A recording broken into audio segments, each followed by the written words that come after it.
Hello and good day everyone. My name is Rey Girasol, and I will be the one talking about the central level organizational structure. Now, in an organizational structure, the parts are Office of the Secretary, Internal Audit Service, and Teacher Education Council Secretariat. And on the Office of the Secretary, it has different branches, which is the Curriculum and Instruction, Governance and Operations, Legal and Legislative Affairs, Finance and Administrations, and finally, Strategic Management. Now let's first talk about the Curriculum and Instructions. Its parts has the Bureau of Curriculum Development, it has the Bureau of Learning Delivery, Bureau of Educational Assessment, and Bureau of Learning Resources.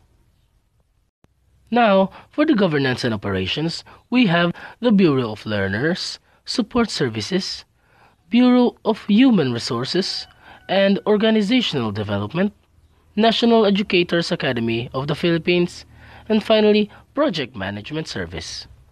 Up next, we have the Legal and Legislative Affairs, which consist of the Legal Service, the Legislative Licenses Office, and the Sites Tilting Office. And on the Finance and Administration, it consists of three parts as well, which is the Finance Service, Administrative Service, and Procurement Service. Now, for the Strategic Management, it has Planning Services, Public Affairs Service, Information and Communication Technology Service, External Partnership Service, and finally, Disaster Risk Reduction and Management Services. And finally, on a central level organizational structure, there's always field operations or operators, which is the regional offices, the school division offices, and finally, the schools and learning centers. And with that being said, those are examples of a central level organizational structure. Thank you all for listening. Good day everyone, so I am Larabelle Estomo, and today I am going to discuss to you another organizational structure that we have in our education system, and that is the organizational structure in division level. The organizational structure in division level is headed by the Office of the Schools Division Superintendent, and its accountabilities is to ensure access to, promote equity in, and continuously improve the quality of basic education in the school division under his or her care by leading in the development and implementation of the division's education development plans, or the DEDP programs and standards, who is consistent with the national educational policies, plans, and standards, building partnerships and networking with stakeholders of education, as well as by effectively and efficiently managing the financial, human, and physical resources. Next is we have the Assistant of Schools Division Superintendent, and the function provide recommendations for additional training and development interventions for team members with leadership potentials, and he or she also monitors, evaluate, and assists the schools division superintendent. Under the Office of Schools Division Superintendent is we have the legal services, in which they provide legal advices and render legal opinions to the Schools Division Superintendent and Assistants of Schools Division Superintendent, official of the Schools Division in relation to the performance of their functions. They also interpret laws and rules affecting the operation of various programs of the school division. They handle legal and investigation matters concerning the school division office and its employees, including the delegated by the regional office. Next is we have the Information Communication Technology Services, in which functions to manage and maintain the information and communication technology system and infrastructure of the school division, of effectively support manage and implement ICT programs and projects in the school division to ensure data validity and effective utilization of the systems. Next is we have the administrative services that shall be composed of the following: the cash, personnel records, assist management, and general services, in which they are accountable to provide management with economical, efficient, and effective administrative services on personnel, properties, cash, facilities, and materials, support operation of the school division. Lastly, we have the finance services, in which they provide the school division office management with economical, efficient, and effective accounting and budgeting services to ensure that the cost effective utilization of financial resources at this school's division. Now, let's talk about the curriculum implementation division. They function as to ensure full implementation of the articulated basic education curriculum both in preschool, elementary, secondary, and alternative learning school or the ALS through localization, indigenization, and innovations in teaching the various subject areas towards improvement in the quality of learning outcomes. They are also to improve provisions and availability of quality learning and teaching resources materials for students and instructional support materials for teachers in the division. They are to conduct research studies and utilize research findings to provide technical assistance to schools in areas of curriculum implementation, instructional supervision, resource generation, and social mobilization. SIP implementation, and they also function as to improve the access to basic or functional literacy skills and raise the level of literacy in the deprived, disadvantaged, and underserved areas. And under the curriculum implementation division, as we have the learning resource management section, instructional management section, and district management section. We have the schools governance and operation division. Under this, first we have the school management, monitoring, and evaluation section, in which primarily functions to be accountable for the implementation of standards and policies relevant to managing schools and to ensure that the following are provided to or implemented in schools for the purpose of effectiveness. Then let's talk about the human resource development section, in which they are accountable to implement efficient and effective human resource development system to ensure availability of competent education leaders, teaching and non-teaching personnel for the school, learning centers, and school division office at all times. Next is we have the education facilities sections. So they are accountable to provide services to ensure structurally and physically safe building, grounds, and facilities for the division office, schools, and learning centers to maintain a conducive learning environment.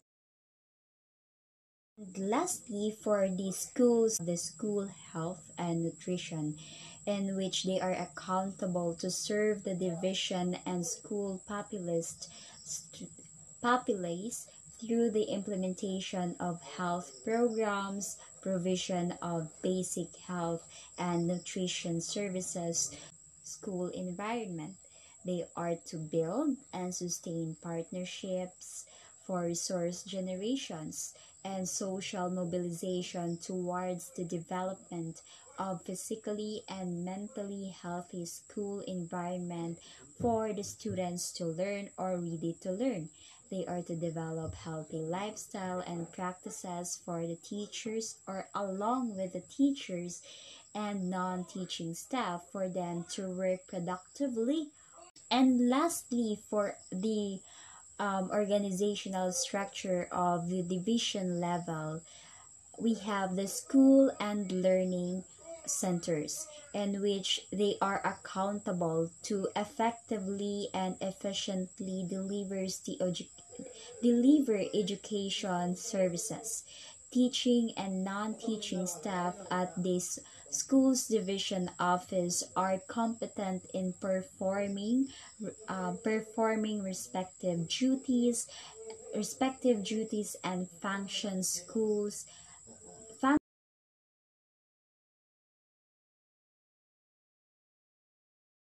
So hello everyone, I am Estella Dayangco, and today I will be discussing the organizational structure in the regional office. So let's know about the organizational structure of the regional office. So it is headed by the regional director, which it provides leadership and management of the department's mandate at the regional level.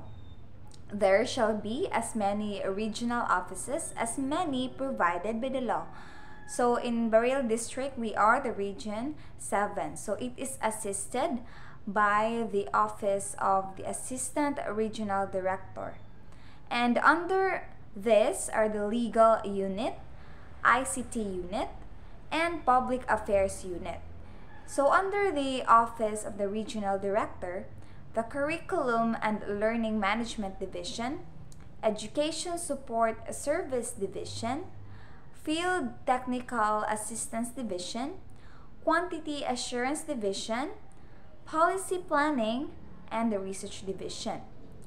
And also a Human Research Division, Administrative Division, Finance Division, and the NEAP in the region. So, under the Curriculum and the Learning Management Division are the Learning Resource Management. So, when it comes to education support, Service Division are the School Health Section, Education Facilities Section, Program and Service Section.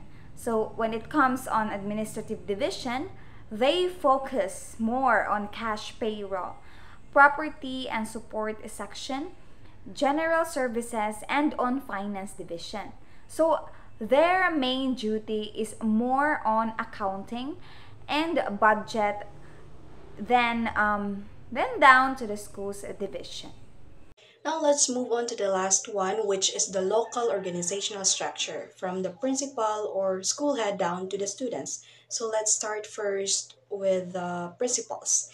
So principals have diverse responsibilities ranging from overseeing curriculums, managing faculty, and creating a positive learning environment. They hire, support, and assess teachers. They observe classes to evaluate both the teachers and the students as well. Also, they make choices regarding the curriculum, such as initiating the adoption of new textbooks or selecting effective teaching strategies or techniques. And that way, they will be able to meet the needs of the students and the teachers. The principal's function is to make sure that schools run in a way that promotes the best learning environment and offers a secure environment for both teachers and students, as well as the other personnel of this institution. In addition, the school principal must also oversee the implementations of the school's curriculum, which involves collaborating with curriculum coordinators. And this rule, they work together to ensure that the curriculum aligns with the vision, mission, goals, and objectives of the school. So they play a critical role in ensuring a school's educational program that would meet the needs of all the students. They assist head teachers in developing curricula that are engaging and effective, and they monitor the effectiveness of teaching methods and materials. They work with teachers to evaluate and modify the curriculum if necessary, and provide training and support to help teachers to improve their instructional strategies and delivery methods. Let's go to the guidance counselors. Guidance counselors' primary function is to provide academic and emotional support to students, helping them navigate the challenges in academics and personal issues such as mental health problems, family issues, and substance abuse. Under these two, the curriculum coordinators and the guidance counselor is the teacher than the students. Let's start first with the teacher. So, the teachers are instrumental in shaping the lives of children and young adults. They serve a variety of functions, including instructing, mentoring, inspiring, and challenging students. The primary function of a teacher is to instruct students on various subjects and help them develop the skills needed to succeed academically and in life. This includes creating lesson plans, organizing class activities, and assessing students' progress to ensure that each student is learning to the best of their abilities. Then, under the teacher are the students. So, pupils or students are the recipient of knowledge and all essential learnings they need to be equipped in their future endeavors. Students learn how to communicate, collaborate, and develop critical thinking skills during their educational journey.